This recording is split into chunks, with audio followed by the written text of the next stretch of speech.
Firon e a gente vai falar um pouquinho das características iniciais do nosso país, do Brasil. A primeira característica interessante é pensar o nosso país com dois conceitos importantes. O primeiro de equidistante e o segundo de ocidental. Equidistantes seriam as distâncias do nosso território que são equivalentes, próximas. Por exemplo, norte ao sul, leste a oeste. Se você traçar linhas imaginárias nesse formato de cruz, você percebe que as distâncias são próximas, aproximadas. Essa é uma característica interessante. Quando pensamos também a Terra é dividida em dois grandes hemisférios, em duas grandes partes, a partir do meridiano de Greenwich, nós observamos que o lado oriental fica aqui do lado leste e o lado ocidental aqui do lado oeste. E você observa que quase não, 100% do nosso território está no lado ocidental, né? Se nós considerarmos também a linha do Equador, aqui passando por aqui, você observa que mais de 90% do nosso território é localizado no hemisfério sul. Características iniciais importantes em relação ao nosso país. A segunda interessante, se você olhar esse mapa aqui da esquerda, relacionado à formação do território brasileiro, olhe como os estados eram compostos até o início da nossa república em 1889.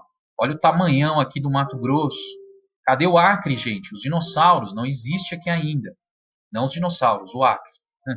Mas se você olhar aqui a região do Amazonas, cadê Roraima? Olha aqui os estados do Nordeste. Olha Santa Catarina faltando um pedacinho, né?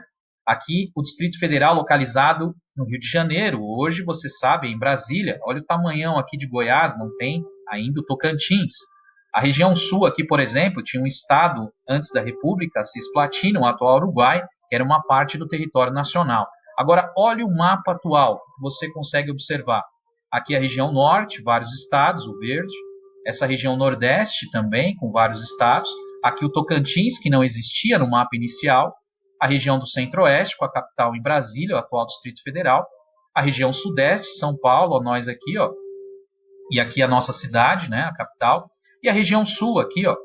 Ou seja, hoje o nosso Brasil, composto de 5 regiões políticas territoriais, né, norte, nordeste, centro-oeste, sudeste e sul, né, com muito mais estados e uma divisão territorial formada ao longo do tempo com essas mudanças, principalmente aí a mudança de capital.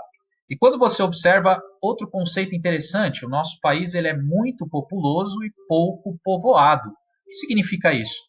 Olha aqui os grandes vazios demográficos que nós temos no nosso território. Imagine que esse mapa se refere ao uso de eletricidade. Veja as luzinhas onde elas se concentram. A maioria no litoral, principalmente aqui na região sudeste, onde se localizam as grandes megalópolis, a grande megalópole, perdão, Rio de Janeiro e São Paulo. Essas grandes metrópoles, a maior do nosso país e, portanto, a que tem mais pessoas e a que mais consome energia elétrica. Quando a gente pensa nesses conceitos de populoso, eu estou falando o total da população do território. Ou seja, segundo o IBGE, essa população está em média aí quase 211 milhões de habitantes, com perspectiva de crescimento, né? E quando eu me refiro a povoado, eu estou me referindo onde essa população se concentra. E se você olhar o mapa, boa parte dela está no litoral. Se a gente considerar o motivo histórico, boa parte dessa população se localizou no litoral por conta da proximidade com Portugal, nossa metrópole inicial, e o transporte de mercadorias marítimos facilitado, por isso as nossas capitais iniciais, a primeira era em Salvador, aqui no litoral, e a segunda no Rio de Janeiro. Agora, quando você olha essa questão, a questão climática, por exemplo, você tem no litoral um clima mais agradável, úmido, facilitando aí a permanência e a localização das pessoas. Portanto, se você fizer um levantamento das principais capitais no Brasil, quase todas elas estão no litoral, estão localizadas aqui no litoral, onde existe a maior parte de concentração de pessoas. Ou seja, o Brasil tem uma quantidade enorme de habitantes, é um dos maiores países do mundo em termos demográficos ou populacionais, mas ele é pouco povoado, a população está mal concentrada, boa parte dela localizada no litoral e no interior esses grandes vazios demográficos, né? Quando a gente pensa na palavra de Deus, Deus nos dá uma ordem inicial lá em Gênesis para Abraão e os seus descendentes, que eles frutifiquem, povoem a terra. Aí você deve pensar, então, não está errado em ter muitos habitantes, em nós termos muitos filhos. No entanto, Deus também é muito claro.